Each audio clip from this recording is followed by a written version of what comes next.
What is up, guys? Welcome back to the channel. Today's reaction video is another Lost in the Pond video. We really enjoy these ones. 5 British ways. Damn it, I got that completely wrong. I went for British. 5 ways British and American movie theatres are very different. You ready for this one? Yeah.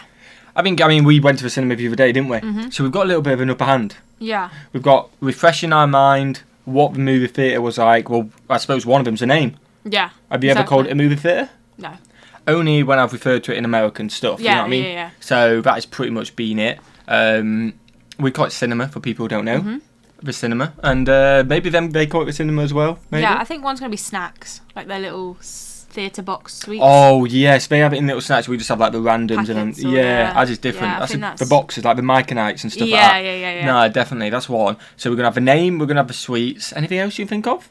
I wonder if the drive-in theatres are going to... Because we don't have them over here, do we? So maybe that will be one. Maybe, like, room size of them?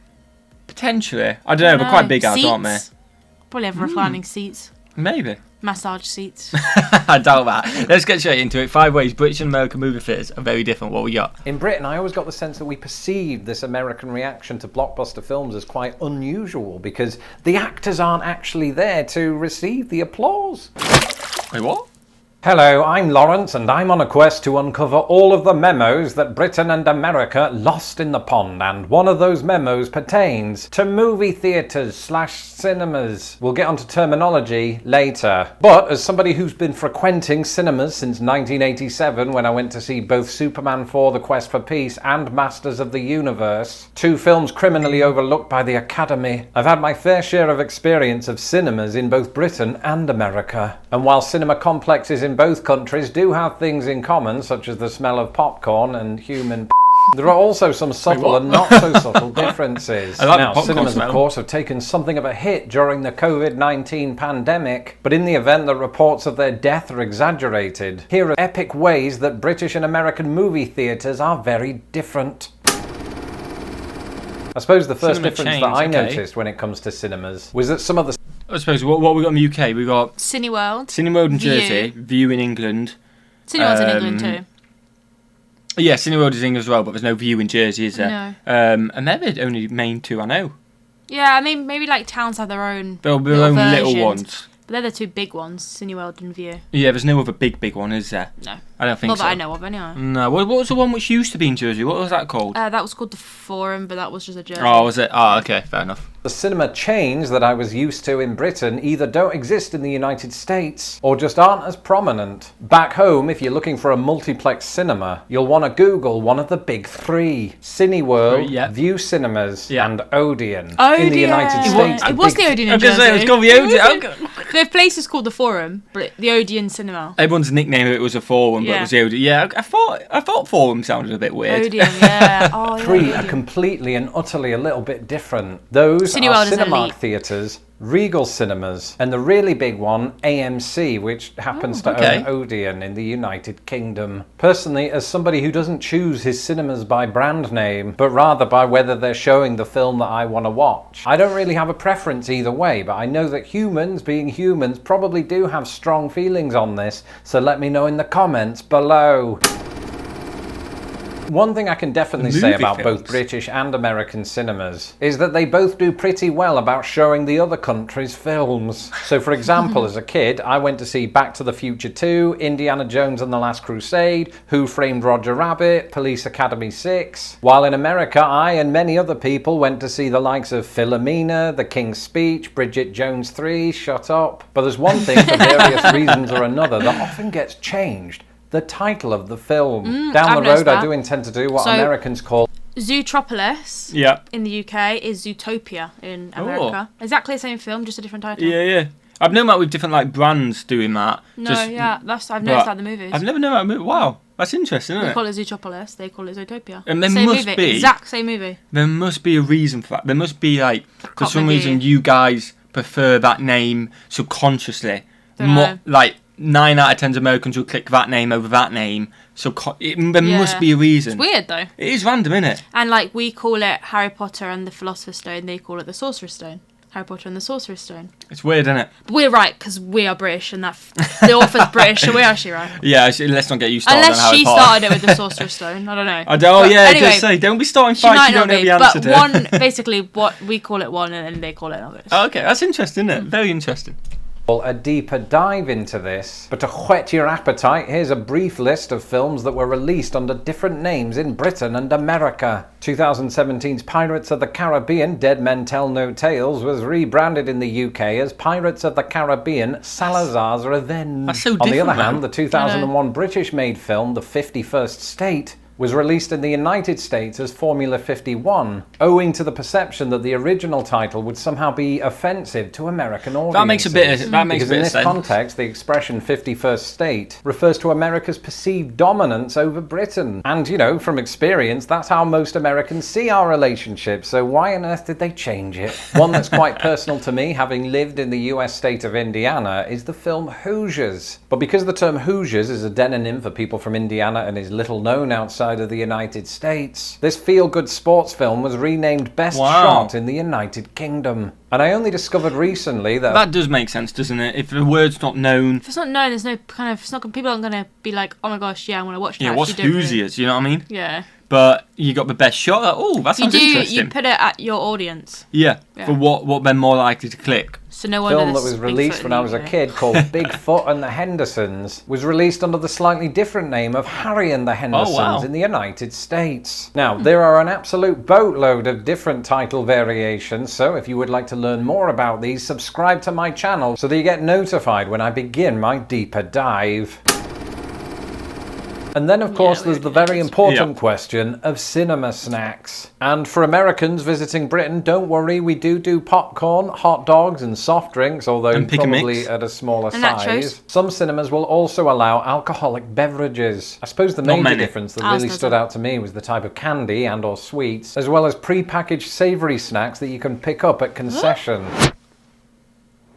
In America, you're more likely to find Doritos than you are KP crisps. And when it comes to chocolate snacks, both countries might do M&Ms. But Britain also rolls out the Maltesers. That looks exactly like ours. Cadbury products. Doesn't it? Whereas the US has a line of candy that I'd never heard of before moving to the United States. So things like Milk Duds, Raisinets, Whoppers, Bunch of Crunch, and of course, Reese's Pieces. A lot of them are just, they just come in the little cardboard boxes. Yeah. Now, one thing that separates British moviegoers from their American counterparts is the way they show their appreciation for a rousing major blockbuster. In Britain... Well, I mean, we just stand up and go, alright, we're going now. Right, we're going now. Well, we don't even say, we just, quick, get out before Ben might be in front of us in car park. No one's ever clapped in a movie that I've seen.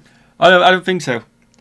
I could see it though. The time I could see it is when you have like the opening night of like a Star Wars movie, and biggest Star Wars fans go. I went to the opening night of Jumanji. But people aren't as committed of it. It was packed. Yeah. And no one clapped. But I can imagine Star Wars though, like something like that. People go who love. I can imagine they'd do that.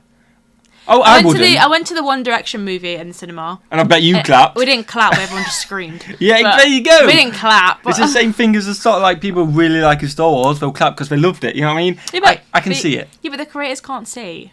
And? Okay. Some people clap a pilot when they land. On long haul journeys. Never do. That's a genuine thing. Because you've landed safe and all that. I'm not against it. We just don't. Yeah, we don't do it. We just don't do it. You do seem against it, though. No, I'm not against it. If we love the film, we don't really do anything except sit there in silence with an upper lip that remains as stiff as the acting in the Twilight Saga. We walk out and then we talk about the film in glowing terms. In America, it can be different. Sometimes it depends on the film. I'll say, do you like that? And you're like, yeah. But what rate that? 1 out of 10 or whatever. Like Uncharted. Was it Uncharted we watched today? I think you rated it like a 9 or something, didn't you? Yeah, it was a good film. But we have a little bit of a chat about it. End of Star Wars Episode 7, The Force Awakens, a film that is universally loved and isn't divisive whatsoever. Everybody in this Indianapolis cinema just stood up and applauded and cheered. I love that. Like they were at a baseball game. I tell you that nobody cheers at a baseball game. They just, talk to each other and drink beer. Now, I should clarify, this reaction isn't normal for most movies, right? You're not going to see a whole room of people stand up and applaud the King's speech, although I did because, Britain. You get 'em, George. George. But the big blockbusters with ultra-intense fan bases do tend to bring out that reaction. In Britain, I always got the sense that we perceived this American reaction to blockbuster films as quite unusual because the actors aren't actually there to receive That's the what you said. And it gets me wondering, right? At the end of my videos, do Americans clap? Don't answer that. Oh, we want to know. Are you guys clapping? You are. I hope there's at least one person out there. Great job today, James. Yeah, well done, mate. Great job. You know what? I really hope there's at least one person out there. We're not taking the mic, by the way. We're not. But I do hope there's one person out there who's clap. Like, after this video, just stand up, whether your parents are there, or your girlfriend's there, or your boyfriend, whoever's there, just stand up and give us a round of applause. Yeah, standing ovation, please. Once we finish recording, you guys won't see it, but I'm going to stand up and clap. I'm going to clap you for a great effort. And then I'm going to walk out. And not care. Yeah. There is an ad in literally 1 second, says about right, so we'll see you guys in a second. And we can hardly talk about the differences between British and American movies. What do you reckon? Movies, films, cinema, movie theatres. I think that's what he's going to go on to. Oh, okay, yeah. Like what we spoke about. Yeah. Do we say movie or I say both, movie or film? I say both. Yeah, I say both. I don't go, I'm going to movies, though. I may have said that once before. Maybe, but I don't think I have to think. But most of the time I say you're going to cinema. Yeah. Discussing the words that each country uses to navigate it. Firstly, there's the building itself. Throughout this video, you've heard me interchangeably use the words movie theatre and cinema. Cinema perhaps being the most prominent word for this in the United Kingdom. While in the United States, where cinema is used to a lesser extent, movie theatre is more common. It's worth noting in this case that theatre is famously spelled differently from how it would be in Britain, where we've retained the old French spelling. However, even though I knew this difference when moving to America, I was surprised to find that America often retains the old French spelling when referring to the type of theatre that has a stage with actors who can appreciate your applause. Okay. Of course, Americans might also simply say, we went to the movies. And for me, an equivalent of this in Britain is when we say, we went to the pictures. Because, you know, a movie is just moving pictures. Either way, there's a pretty good reason that Brits are less likely to say the movies or movie theatre. And that's because we're less likely to use the word movie itself. Instead, we often refer to a movie as a film, or less commonly, a flick. And there are two other cinema-related words I only refer to it as a flick when we say like chick flick. That's the only thing I could think of, chick flick. But I definitely say, thinking about it now, I definitely say film more than movie. Film, yeah, 100%. I'll be like, what film did you watch last night? Yeah, watch a film tonight, yeah. But I would say, did you enjoy the movie? Yeah. It depends on context, doesn't it? It's commonly used these days, but were all the rage when I was a kid. The first is a word to describe a break midway through a film, in which, you know, you head to the loo or pick up extra refreshments, ideally not at the same time. Breaks in between our movies. No, wait. Did you say we have a break? We have a break to go to the toilet in between our movie. We don't have that. We just got to miss a movie. If you just hold your bladder, be an adult. James goes to the toilet before we go in. Yeah, that's what I mean. Because if you've got a break, fair enough, don't. But you know, if you know you haven't got a break, you're gonna sit down for a 2-hour session. You've got to let one out just in case, haven't you? We don't have that. No, that must be annoying because if you don't need one, you just got to sit there 15 minutes, probably like 10 minutes. Yeah, how long is a break? Let us know. It's like 15 minutes. It must. That's a long. That just adds to the. It's bizarre. Yeah.